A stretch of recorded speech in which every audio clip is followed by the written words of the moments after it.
Hello and welcome to yet another episode of Wednesdays with Woody.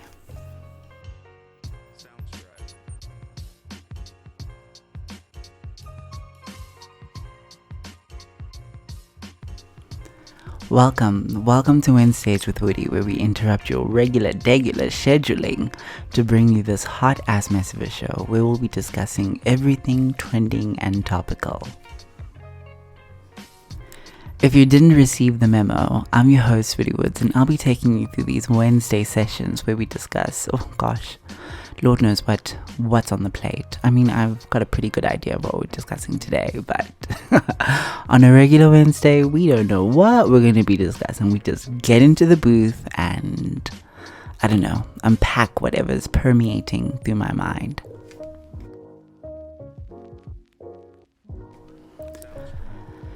And maybe you were hiding under a rock or, out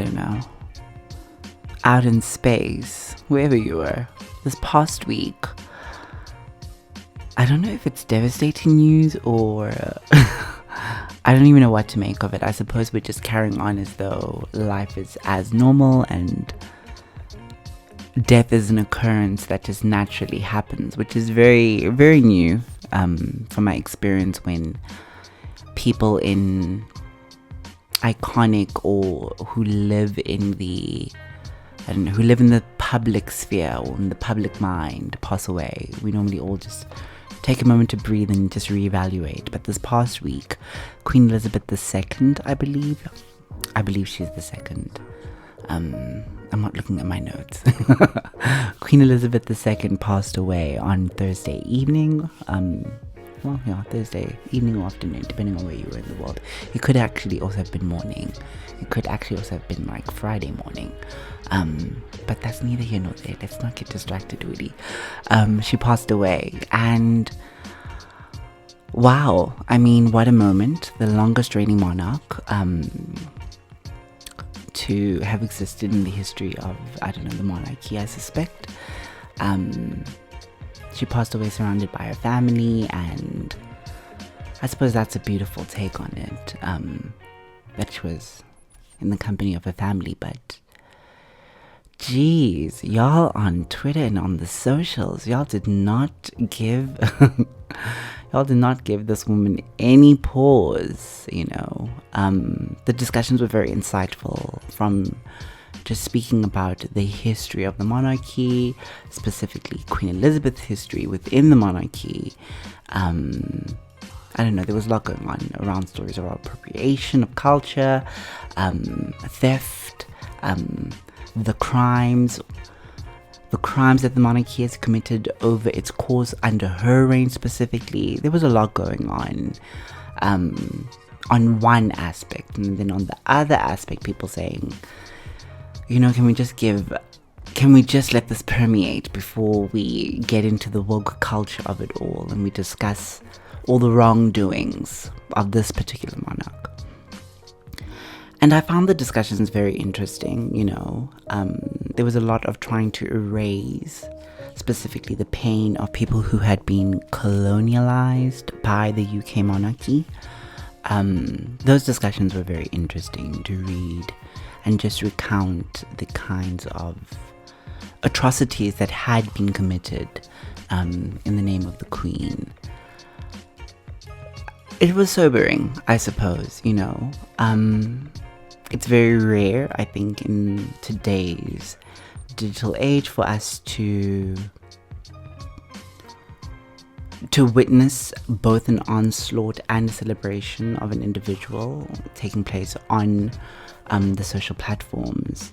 But it also was a reminder that many of the atrocities that had been committed under the monarchy's name, under the Queen's name specifically, those are still very much lived experiences for so many sectors of society, so many people in society. And yes, there was a lot of, from what I read, a lot of joy at her passing. Whether that means any real change for many of the atrocities that had been committed in her name, that's another story altogether. There was some joy, there was some sadness. There was one particular post that I saw of a girl who was being interviewed on CNN she began the interview very well when she was asked about the situation. She was like, I'm very, very sorry, and I'm paraphrasing, by the way. I'm sorry that the family has to go through this. It's obviously not a happy occurrence for any family, whether you are a monarchy, whether you live in the public sect sphere or the public mind, whatever the case might be. But she didn't know the monarch. She didn't know the queen personally, and she's quite frankly, she's not a fan. Given the history, given the painful history of colonization, colonization that the monarchy has contributed to the world in its entirety. And that for me was an interesting take. But it did pose the question for me as to where does accountability lie? I mean, there is nothing that she can possibly do now that she has passed, she's left this realm of existence, she is in another realm of existence. There's nothing that she can do to answer for many of the hurts that so many people have felt under her reign. But I don't know, that question of accountability is such a big one for me, I suspect. Because for the length of the time that she was alive, we weren't really talking about it. We weren't really engaging with it. We had almost left the queen and the whole institution of monarchy to its own devices, or specifically the UK monarchy to its own devices, not holding them accountable. Every once in a while, there'd be a tweet around the jewels and the gems that had been stolen from the African continent that were now sitting on very royal items such as the crown and the staff and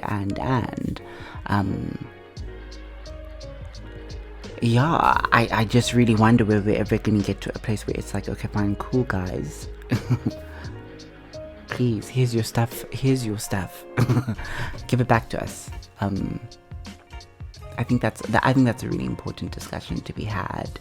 And now that King Charles is the reigning monarch, will he address these things? I highly doubt.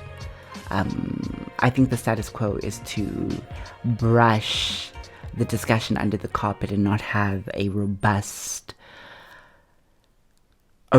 conversation around the atrocities that have been committed in the name of the UK monarchy and in the name of the king or the queen or whoever it is who's reigning or presiding on the throne at that specific time. So that was very, very interesting to me. Also realizing that damn, there is a hell of a lot of pain in the world, and trauma that really goes unchecked and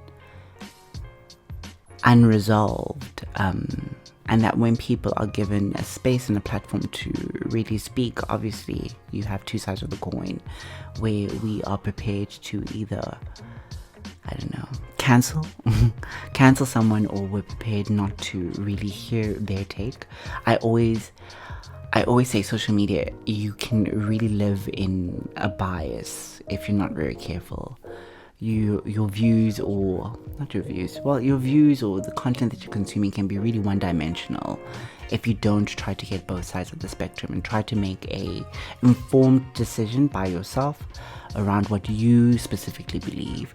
Personally, from my perspective, I really do believe that something needs to be done to address these atrocities and this kind of level of pain.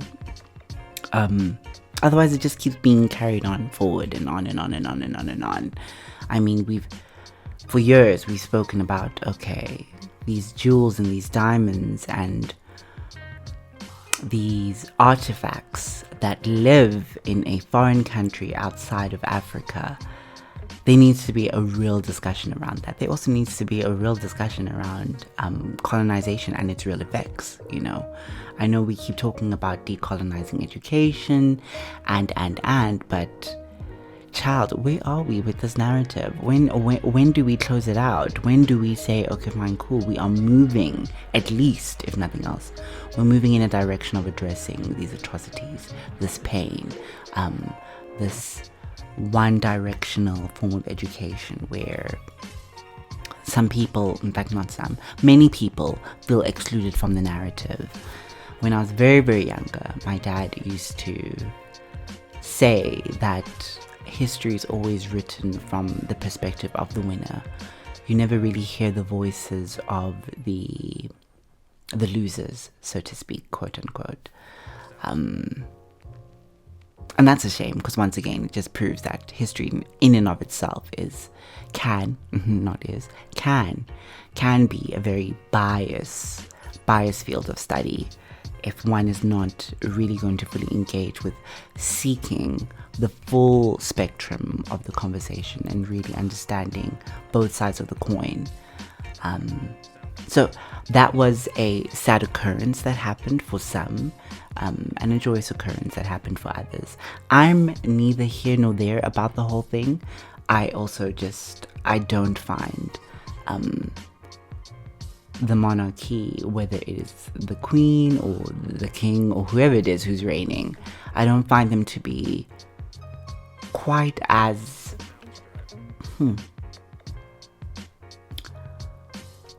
important as perhaps they were previously. And that's due to many different factors. Obviously the changing times, the world changing, growing older, realizing that actually no, it's a hot mess over there. But those are my views. I do think that as a, what do you call them, I don't want to say as a tourist attraction, because I think they do a little bit more than just touristy things, but I think they really do well as a tourist attraction for the UK. It would be very interesting if they weren't just on the peripheral of really important issues and discussions that are happening and taking place within the UK or the world as they travel through and they do their humanitarian work. It would be another interesting added layer to add to them. But because I think of the structure of everything, their voices are quite mute in terms of the real players in the sphere. And also not to forget, did she not just knight or pardon or excuse, whatever the case might be? Who was it? I think it's King Charles's brother for his involvement in the Epstein saga, which, in and of itself is very problematic. I mean, maybe it shows a mother trying to protect her son, in some instances, from the world that we are currently trying to address specific forms of behavior.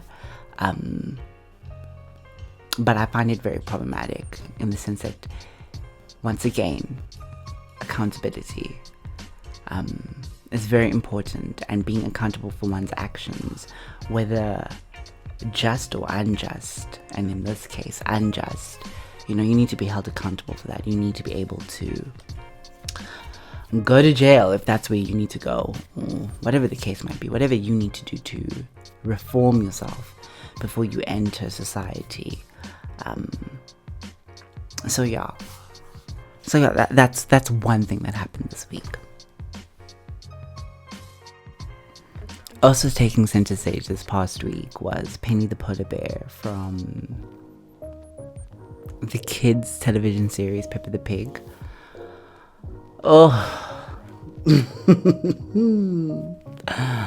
I really found this discussion very, very interesting. I mean, it's nothing new. It's the same old rhetoric around the gays trying to indoctrinate the rest of society and what a bore. But for anyone who didn't know or isn't familiar with the story, so I believe in the very long and extensive history of Peppa the Pig, they've introduced two gay polar bear mothers who are lesbian. Not gay, they're lesbian. Two lesbian polar bear mothers who obviously have a daughter, Penny the polar bear, and wow, the socials went wild. And this really, for me, on a personal level, took me to a number of different places in my mind and in my construction of how I would like the world to progress as we move forward through these times. I was very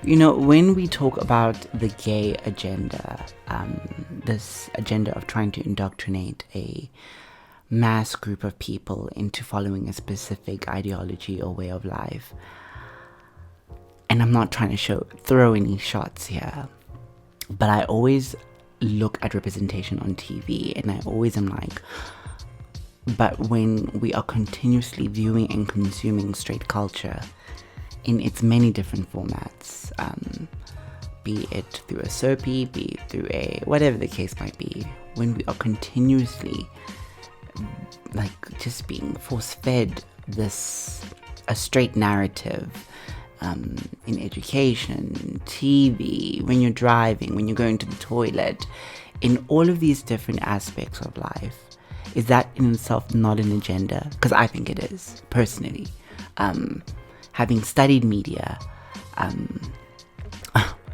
when I was still in varsity, having studied media, I do understand the importance of representation. I do understand the importance of how things are portrayed to a society and the educational tool that television plays in many of our lives. A lot of children learn to mimic a lot of real world interactions first by engaging with characters on screen or by viewing characters on screen, and how they then resolve matters and move through their created universes. So it's very interesting to me when we talk about this gay agenda and the gays trying to indoctrinate the masses, when really the way I have always viewed it as a way of representing or representation as one format, but more so as I've grown older, as a way of being inclusive and reflective of the changes in society, as opposed to being this one-dimensional view that a man can only marry a girl can only date a man, and there is no room in the spectrum for the in-betweens. Everyone has their specific place, and if you're not really vibing with the quote-unquote status quo, you are, what is the word? You're a deviant. You're a deviant, sexual or otherwise, which is a lot of the rhetoric that we've heard in the past around the LGBTQIA plus spectrum, the rainbow kids. And I've always had like a deep problem with the specific take or the specific view, or the attempt to erase, that's what it is, the attempt to erase any form of inclusivity, specifically on screen, for anyone who doesn't fit the specific mold of either being straight or, in fact, for being straight, if you don't fit the straight mold, you can't be on TV. And it's very interesting to see how it's always played out, because we see it in many different formats. I mean, we saw it earlier on in the year with Lil Nas X and the BET Awards. Also, the discussion around that when we were discussing representation was specifically around like, you want a specific, or the world can only accept a specific type of a gay man, You're not ready for gay men to walk into very corporate settings with heels and painted nails and their hair done and the makeup and the blush. We're clearly, well, in many areas of life, or in many corporate settings, in fact, no one is ready, which is such a shame. But we've had that discussion before. We've touched on it very briefly previously. But yeah, with this Peppa the Pig saga and this attempt once again to erase any, I don't know, any form of representation that does not suit whoever's agenda, the straight agenda, whatever the case might be. It's very, very interesting to me. And I suppose this specific topic really touched my heart a little bit more than usual. I normally just would not care about a kiddies show. But it touched my heart just a little bit because I kept thinking about the kind of world we're all trying to create. And whether it's inclusive of the many different representations of being human. Oh, yes. And whether it's inclusive of the many different representations of being human, and how there are parts of society that would have us erase the different versions of who we are and who we could be. I, for one, I don't see any harm in a child being able to see two cartoon characters, whether it is on a movie such as Buzz Lightyear or it is on a TV show such as Peppa the Pig, bearing witness and being able to see gay characters interacting with each other. Obviously, this specific thing is very, very important to me for many different levels, for many different reasons, not levels, for many different reasons. As representation is very important, and being able to see characters who are like you in one way or another is very liberating, and I can only imagine how liberating it can be to a child of 6 years old or 3 or whatever the case might be.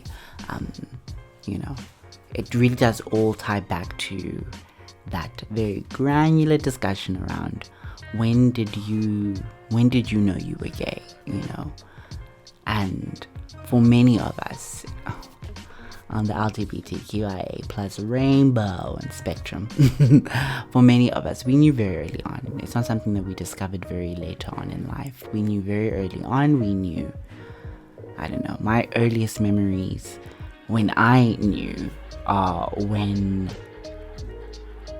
I can clearly recall just hanging around with a lot of female friends, and this is before primary school, before any formal form of education, hanging around with some of my female friends or some of my parents' friends who had daughters, yes, and us playing. And you really do, you know something's a little bit off. But at that point, I mean, what was I must have been 3 or 4. By that point, you've watched enough TV, or you've seen enough television to know what the world looks like from at least a TV perspective. But you know that you're different. You can feel it. You might not have the language or the vocabulary to make sense of it, but you have an inclination, of where you sway. I cannot say that. Oh, what is the word? In fact, I can't say anything about that anymore. But yeah, I think that's why this specific story was very interesting to me this past week, specifically with regards to, and maybe it's because I'm broody, specifically with regards to what kind of world are we trying to create for our children. I would hope, I would really hope that we're trying to create something that is very inclusive, something that's very inviting, something that doesn't make people feel like they have to hide who they are, because Lord knows, being in the closet for a substantially long periods of time can be mentally jarring to many people. And I'd like to resolve that. I'd like to resolve that in my lifetime at least. I would like to see people, young little boys and girls, whether they are gay, whether they are bi, whether they are trans, whatever the case might be for them, that they feel as loved and as accepted by the world as they can possibly feel. You don't have to celebrate something that's different to you. But as human beings, I always say that it is our job to understand and accept aspects of life that are different to our own. If not for ourselves, at least for the individual across the table, across the room, or I don't know, whatever the situation might be. Child, I feel like we've been talking and talking and talking.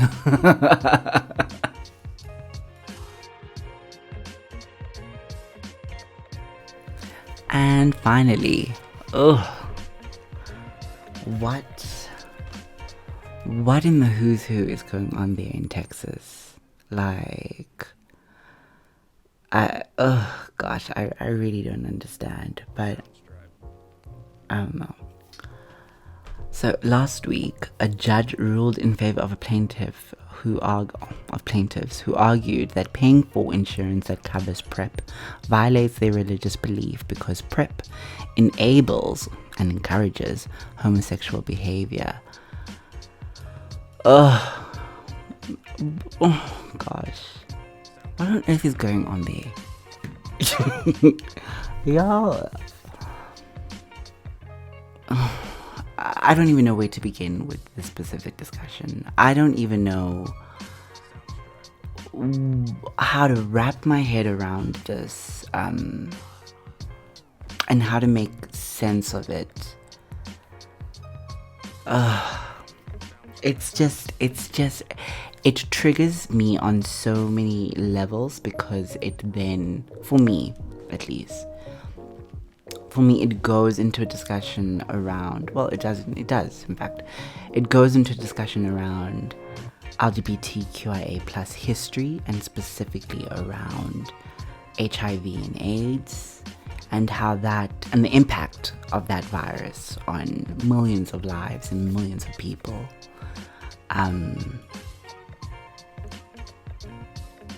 And how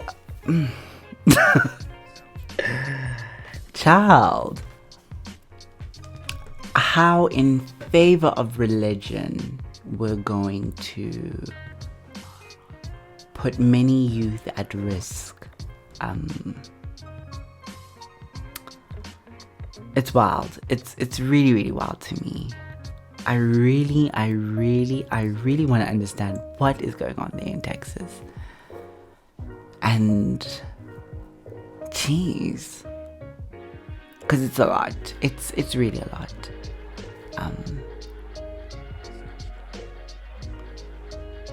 It's a continuous reminder of this work that needs to be done around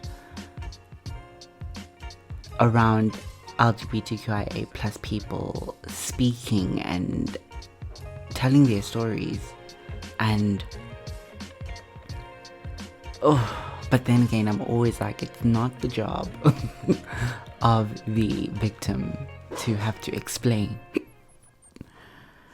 why something is incorrect or whatever the case might be. Jeez. Man, Texas, get your act together. Jeez.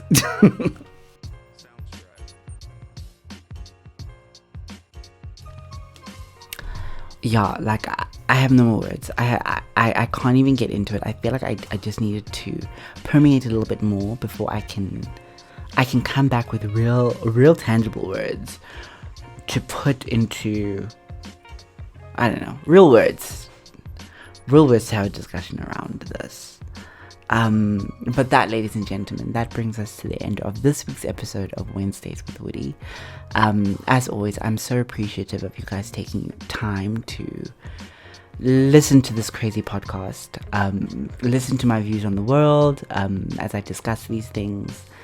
And I really do hope that as the week progresses, more light, more love to all of us. And that you guys join me next week. Lord knows what I'll be discussing, because I don't even know. But join me next week, and thank you always. I'm always appreciative of you guys giving me your time and your ears. And yeah, reach out to me on all of my social media platforms. Just search I'm Woody Woods on Twitter, Instagram, Facebook. Reach out to me. I want to hear from you guys. I want to hear what you guys want to hear me speak about, or if you guys want to come on board and feature and you've got something you want to speak about, reach out to me and let's have that discussion. Until we meet again, my loved ones. Adios.